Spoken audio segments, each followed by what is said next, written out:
can benefit from our trait. Yes, very true.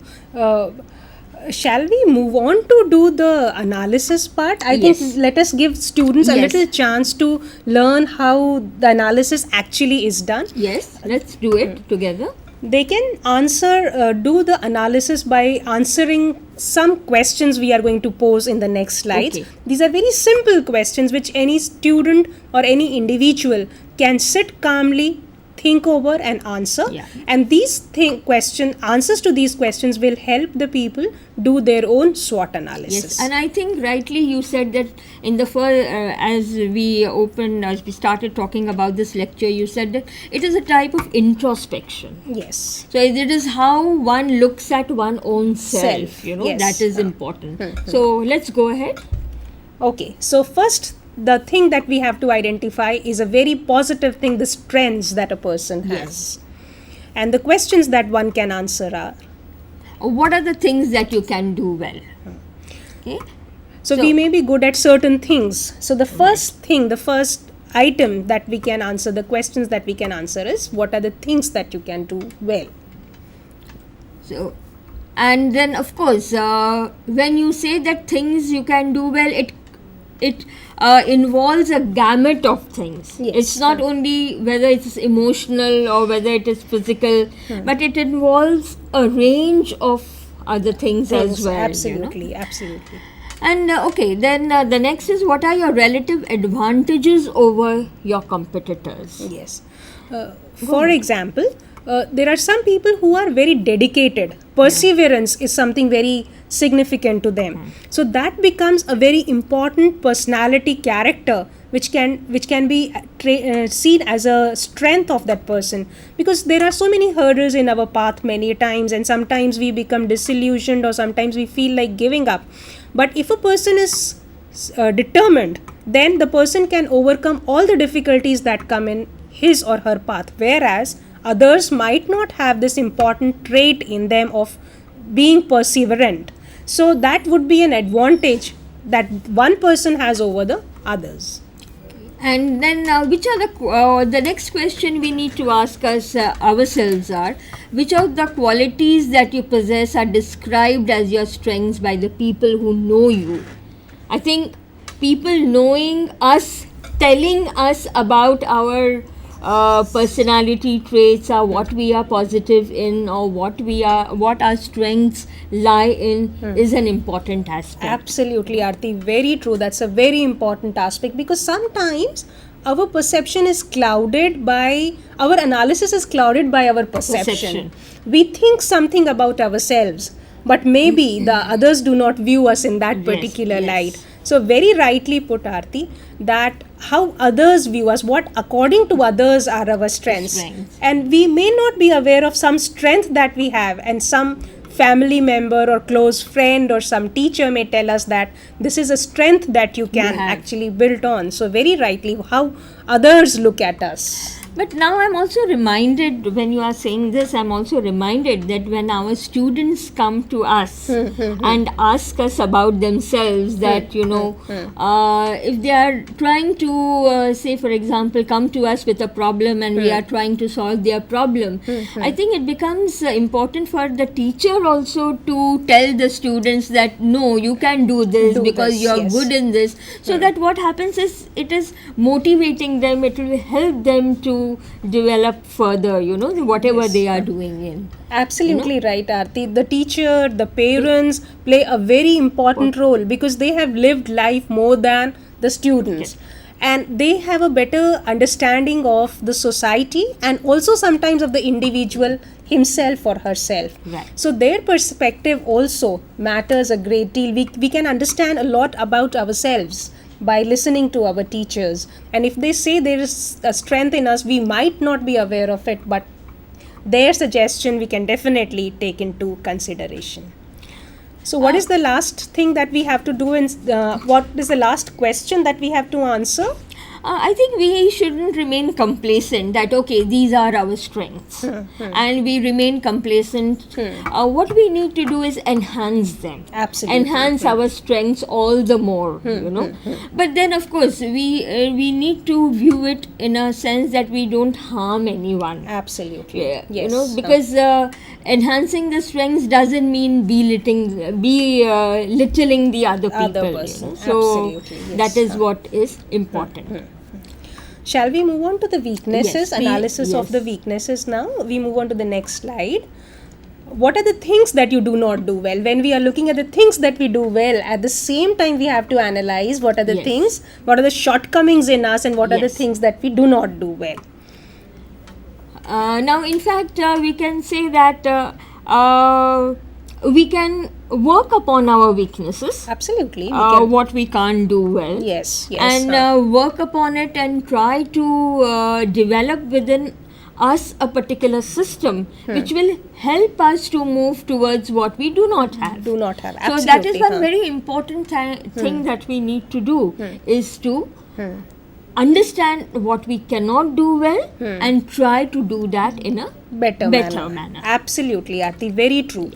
Once we are able to identify our weaknesses, only then we can work upon them. Right. And sometimes if we are too confident of our strengths, they might lead us to becoming overconfident. So analysis of our weakness becomes equally important, and that is the way to success. So we have to definitely analyze our weaknesses, and sometimes we identify our weaknesses by looking at what our competitors are Yes. better at. Right. So when we see something good in the other person, then we can realize that if I work upon this, if this is something I am not good at, I can work upon it to become as good as my competitor. Or take for example our students. Yes. When we check their answer books, when the Yes. students compare their answer Yes, papers, absolutely. they see that, okay, her answer is better than mine. Yes. So I think as a student, I need to read her answer or his Yes. answer and see where have I gone wrong, what have I done, whether my answer lacks in content or whether I'm bad at language. So I need to develop those things within me so that the next test I can get better marks. Absolutely, very rightly put. This is a very common human nature. I think it's very natural for all of us to look at our friends, look at our brothers, sisters, look at our parents, and take examples from them. And we learn so much by looking at observing others. So we can understand what are the things we can work upon to improve, and as we do in case of exams, as you were rightly saying. So that definitely serves as a model for us to improve upon. We can get some hints, some guidelines. Yes. But I think we also need to understand that if anybody is pointing out a weakness to us, Yes. you know, it is likely that weaknesses are pointed out to us, that you're not good at this or you're not Yes. good at that. We should not take it in a negative way. Very true. Because Very true. what we need to do is that, and people especially who know us and who point out to us our weakness, I don't think they are our enemies. Absolutely. But they want us to develop. Develop. Yes. So that is precisely the reason they point out our weaknesses. Yes, I agree. So I think we need to take it in a positive Way. constructive way, and work upon Work upon it. Very true. And the last question that we can answer to identify what our weaknesses are, what are the things that you should do to overcome your weaknesses, which is as important as identifying what are the things we do not do well. So we have to chalk out a path for ourselves which we can follow to improve ourselves. We move on to the next slide of opportunities, the external things that help us understand our opportunities or what good can come from the society, from the environment, which would be of helpful to us. So what are the opportunities that are available to you? Maybe you have got a very good institution where you can study. Maybe you have got a scholarship that helps you to study further. So these are the certain things which can be taken as an opportunity, which are not within ourselves, which are not in our character, but they come out from the organization and pose as an external positive factor for us. But I think one thing is also important in this, that we need to scout around also Yes. for the opportunities that are present to Present us. to us, yes, Because, and we need to make a judicious judgment, which opportunity is going to help us, which Yes, is yes. not going to help us. Yes. And I think that would depend inherently on whether we are competent enough to undertake those opportunities and convert them into our our future goals or Yes, our future objectives. I agree entirely with you, Aarti, because we have to definitely make an analysis. What may be an opportunity for us may not be an opportunity for another person. So we have to analyze our own selves and analyze our circumstances and decide whether an event can be taken as an opportunity or not. Yes. For example, for a girl, if she has to take up a job which is a night job, maybe the night shifts 11 to 6 job, might not be actually an opportunity for a girl, but it might be a very strong opportunity for a boy, that he can work at night and do studies or pursue some course during the daytime. So what is an opportunity for a person need not be an opportunity for another person. In fact, in our college also, in our department also, Yes. we have many boys and girls, Yes. who are working in the night in the BPO companies. Absolutely. And in the morning they come and attend our classes. Absolutely. And when Very they true. don't attend our classes, we do reprimand them and Yes. ask them that why aren't you coming? So Yes, then they say, ma'am, we are working in the yes. night. That So, is very good, yes. Definitely, that is an opportunity that has come their way, Come their and they way, have picked it up. And I see many girls who are working part-time jobs during the day hours.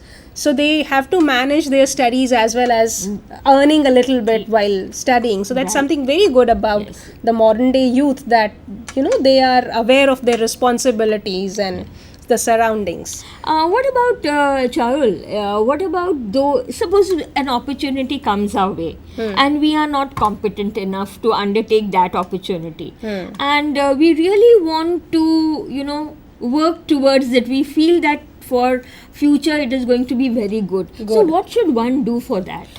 I think that is a very pertinent question that you have raised, Aarti, and I think the students should be greatly benefited, because this happens many times in our lives, that something important comes our way and we are very happy and we want to grab it, but there are certain things within us or in our circumstances which do not allow us to go all out for it. So maybe we have to wait for the right time or build on our strengths, or try to change our lives in such a manner that that particular things becomes accessible or available to us. Sometimes I think, Aarti, that is my personal view, if there is something that we really want, time will definitely give it to us. Maybe not right now, in future we may be able to work upon and get towards that goal. And these are certain things which we call threats. Shall we move on to the next slide? Threats. They are the stumbling blocks on our way to the success. So what are these obstacles we have to identify? These obstacles normally come from the external environment. Yeah. And of course, if you are looking at those stumbling blocks, you have to actually cross those stumbling blocks, because roadblocks are always there. Yes. Opportunities are on one side, roadblocks are on one side, and and our goals are on another side. And you have to walk a tightrope walk. Yes. So now the question is, how do we do it? Yes. Or what are the things that we need to change within us so as to achieve to that particular goal? Yes, definitely. So I think SWOT analysis would help us identify what are these various roadblocks, as well as what are the accelerators on our way. So we can, SWOT analysis is just a tool which, helps us move forward in our lives by making a good analysis. So do you think we can move on to actual SWOT analysis? yes, I think we should do that. Let's give our students a chance, Yes. to look at it. So we move on to the next slide. These questions that we were looking at, these are the questions which are merely indicators. These are not, we have devised these questions to help the students get an idea how they can analyze themselves and mention these are strengths, weaknesses, but they are not absolute final they are not absolute final markers, but they can just be taken as indicators. Let us now move on to making an actual analysis. Students can take down this grid where they can analyze all the aspects about themselves and their factors. So on the top they can write down their strengths and weaknesses, and then they can write down their opportunities and threats. There may be more than one point actually. Yeah, exactly. There could be, in fact, in strengths, there could be 2 or 3 points. Threats also, there could be 2 or 3 points. Yes. And I think this grid that has been made is rightly put as internal and external. So we can clearly demarcate the qualities that we need to look at, or the components of a particular SWOT analysis. Yes. So I think, Aarti, if we look at the grid, this seems quite comprehensive to me. We are analyzing positive as well as negative, and internal as well as external. So I think that is all that an individual or an organization is composed of. Okay, so now students, let us look at, this is a very, very comprehensive slide which is looking at a very, very balanced perspective about our own self. When I say a balanced perspective, when we are saying that the internal components as well as the external components, we need to build on our strengths, we need to exploit opportunities, and understanding our own weaknesses, we need to resolve, or go out of our way to overcome those weaknesses. And of course, threats are always there. Yes. And therefore, we need to avoid them in whatever possible way we can. Absolutely. So, I think this is, it gives us a balanced perspective about our own self or about any organization that we are going to do. Okay, let us move on to some examples. This is an example of an individual SWOT analysis. Strengths and weaknesses. A person might be good in communication skills, might have patience, but on